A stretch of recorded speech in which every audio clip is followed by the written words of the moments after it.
What happens if the government never opens back up? What happens if the government shutdown never ends? Complexes have officially started the eviction process for a lot of people because of the government shutdown. It's happening. The government shutdown is now affecting foster care. Breaking news: as of now, 22 states are in an official recession.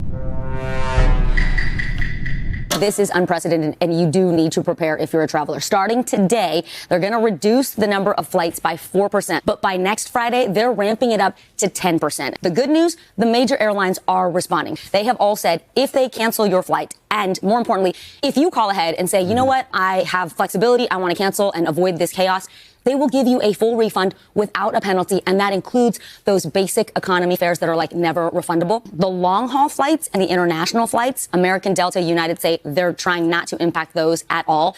Domestic is where it gets a little sticky. For now, just remember by law, if you're significantly delayed even, you are entitled to a refund. If you're flying now or you have to get out on a flight, make sure you have the airline's app, because that is your portal to customer service that tells you what's going on with your boarding time. Download the My TSA app and then make sure you're getting to the airport as early as you can and be ready to pivot. It's happening. The government shutdown is now affecting foster care, at least here in Georgia. I can't speak for other states, but here in Georgia, we just got notice of effective immediately due to the current federal government shutdown and the resulting interruption of funding. New services cannot be provided under the following UA codes. So that includes family assessments, that includes wraparound services such as behavioral aid. So if a foster child is struggling behaviorally, they won't receive that support. Also transportation. So if a child needs help getting to a supervised visit with their parent, or help to a therapy that the foster parents can't take them to, that is no longer there. Then also drug screens are also being halted. And then parent aid services are also going to be halted as well. So the parents who are working so hard to get their kids back will not be getting that service. It is going to be much harder for them to get their visits with their children. This is going to impact our foster kids, our foster families, everyone involved. This is huge. I have no words. This is day 36 of the government shutdown, and these are some things locally that I've been witnessing. Starting off with my neighbors, I obviously live in a neighborhood with military members and or government workers. I've been noticing red tags and orange tags on their door, as well as people coming out to turn off their water and power. Even the houses with children, they do not care. I have seen an increase of children going outside to play, which is usually a good thing. But it's not a good thing when you know the circumstances and know why their parents have sent them outside. There has been an increase in community when it comes to the common struggle, which is a good thing, but it's also a bad thing. We shouldn't come together because of struggle, but we should come together because of struggle, if you know what I mean.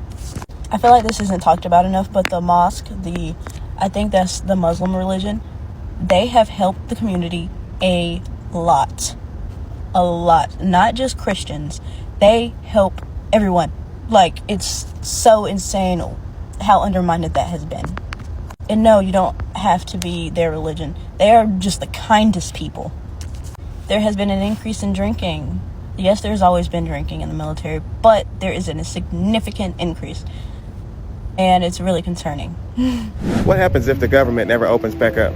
What happens if the government shutdown never ends? What if the Democrats and Republicans are two wings of the same bird? What if everything is happening the way that it's supposed to happen? And what if the people who are still getting paid during this government shutdown are the people who made it this way? What if that's the reason why Trump has broken so many laws and he's still able to walk away and walk around as a free man? What if all this is part of the plan? What if all the airports shut down in America is part of the plan? What if everybody being tired, burnt out, and overstimulated was part of the plan? What if cutting out food assistance at the same time when groceries become the highest they've ever been was no accident? What if it's no accident either that all these things are happening right before the holidays? I'm just saying, man, you gotta get to thinking. This shit's real suspicious. I just need to vent for a second.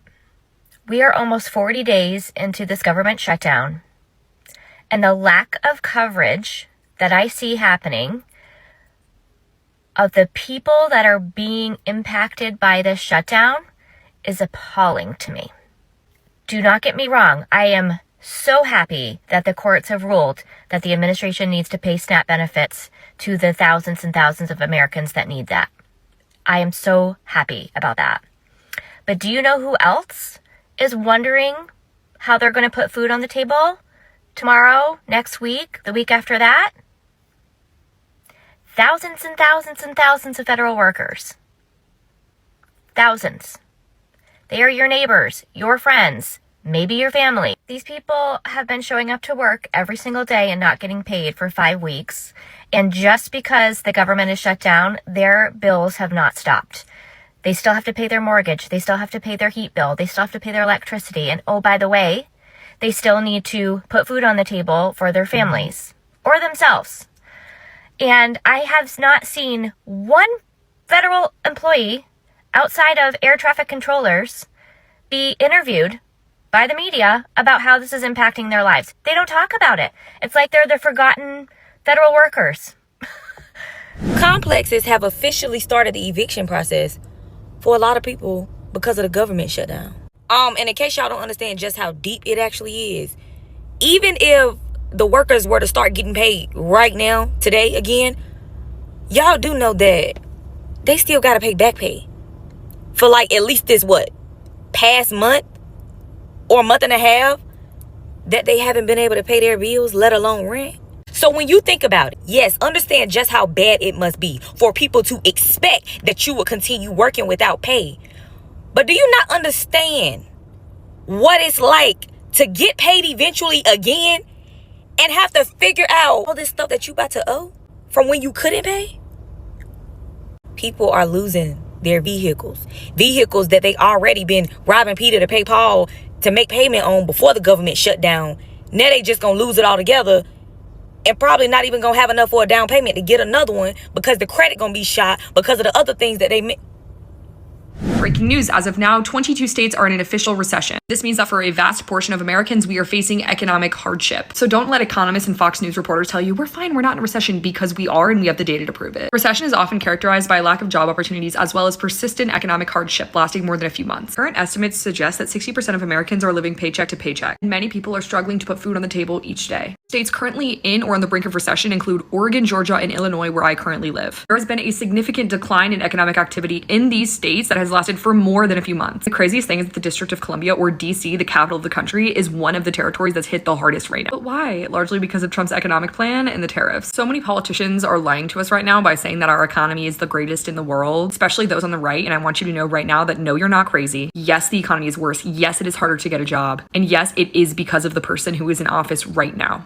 as well as various other factors. Crazy, and we're only 1 year into his presidency. Your flight may get canceled because of the government shutdown. The FAA has announced they're going to start canceling thousands of flights per day starting this week. They're looking to reduce flight capacity by 10% just before the holidays. And this is going to include 40 of the busiest airports across the country. So what exactly may happen when we see a reduction in the supply of flights before the holidays? Well, you guessed it, we may see prices increase. If you use one of these airports or one of these airports, just know when you receive that notification for that flight cancellation, it's because your Republican senator believes it's more important to expand the military budget than it is to fund affordable healthcare subsidies. Oh my gosh. What?